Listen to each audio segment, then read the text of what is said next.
So அண்ணனோட பார்வையில் 2026 எப்படி இருக்குது எலெக்ஷனுடைய பார்வைகள்ண்ணே? 2026 மட்டும் இல்லை, எல்லா தேர்தலுமே இன்ட்ரெஸ்டிங்காக இருக்கும். ஆனால் வந்து நார்மலாக தேர்தல் வந்து பாலிடிக்ஸ் மட்டும்தான் இருக்கும். இந்த தேர்தலில் பாலிடிக்ஸ் தவிர ஒரு பிரமாதமான சினிமாவும் இருக்கிறதுனால மசாலா ரொம்ப பியூட்டிஃபுல்லாக இருக்கும். அந்த ஸ்பைஸ் எலிமெண்ட்டுக்கு வந்து ஒன்றும் குறைய இருக்காது. பட் எல்லா சினிமாவும் போல் கிளைமாக்ஸ் பாருங்கள் ரொம்ப இன்ட்ரெஸ்டிங்காக இருக்கும். ரைட் சார், ஒரு வீடியோவாகவே உங்கள்கிட்ட நாங்கள் கொஸ்டின்ஸ் வச்சுருக்கோம் சார். பாட்டாகவே பாடிடுறீங்களா?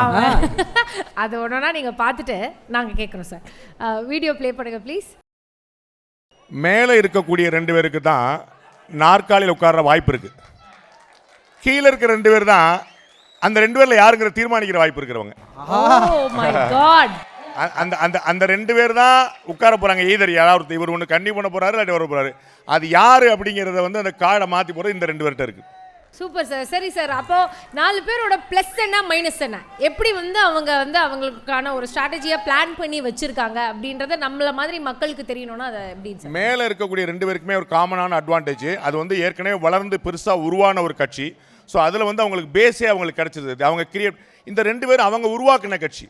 ஸோ அவங்க தான் அதை உருவாக்குறாங்க. அப்போ இதுதான் விதை இவங்க போடுறாங்க. அவங்க 2 பேருக்கும் விதை வேறு யாரோ போட்டது. ஸோ இது வந்து அவங்களுடைய அது வித்தியாசம்.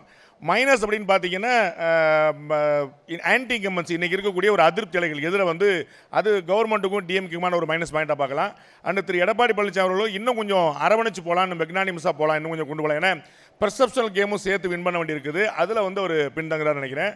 திரு விஜய் அவர்கள் வந்து கட்டாயமாக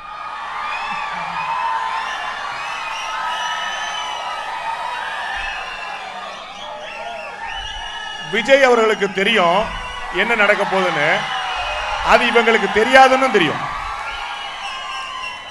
அவர் சொல்றத நல்லா காது கொடுத்து கேளுங்கடா. சொல்லுங்க சார். இதெல்லாம் நிறைய பார்த்தாச்சு. 1967 இது ஓடிட்டு இருக்குது. ஸோ வந்து இதெல்லாம் வந்து புது விஷயமே இல்லை. அவருக்கு வந்து என்ன நடக்க போகுதுன்னு தெரியும், இவங்களுக்கு தெரியாதுன்னு அவருக்கு தெரியும். அதனால் வந்து அவர் ரொம்ப தெளிவாக இருக்கிறாரு. அவர் சும்மா போட்டு வைப்போமே சொல்லி சொல்கிறார், ஒரு நம்பிக்கையில் சொல்கிறாரு.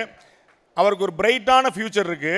2026 பிறகும் தாங்கினார்னு, 2026 பிறகும் தொடர்ந்தார்னா பெரிய பிரைட் ஃபியூச்சர் இருக்குது. ஏன் அப்படின்னா இதுவரை அதிமுக திமுக தவிர வேறு எந்த கட்சியும் வாங்காத ஒரு பெரிய வாக்கு சதவீதத்தை அவர் வாங்க போகிறார். அதர் தென் ஏடிஎம்கே டிஎம்கே ஒரு ஹியூஜ் ஓட் பர்சன்ட் வாங்க போகிறார்.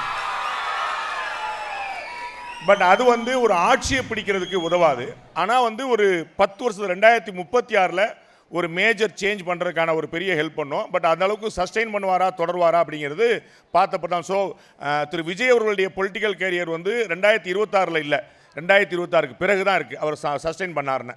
தமிழ்நாட்டில் தன்னையும் தன் சித்தாந்தத்தை மட்டுமே முன்னிறுத்தி ஒரு நபர் தொடர்ந்து அத்தனை தேர்தலும் சந்தித்து கொண்டு வருகிறார். தொடர் தோல்விகளை கூட உண்மையானவே வெற்றி படிக்கட்டுகளாக மாற்றிக் கொண்டிருக்கிறார்னு அது அண்ணன் சீமான் அவர்கள் தான்.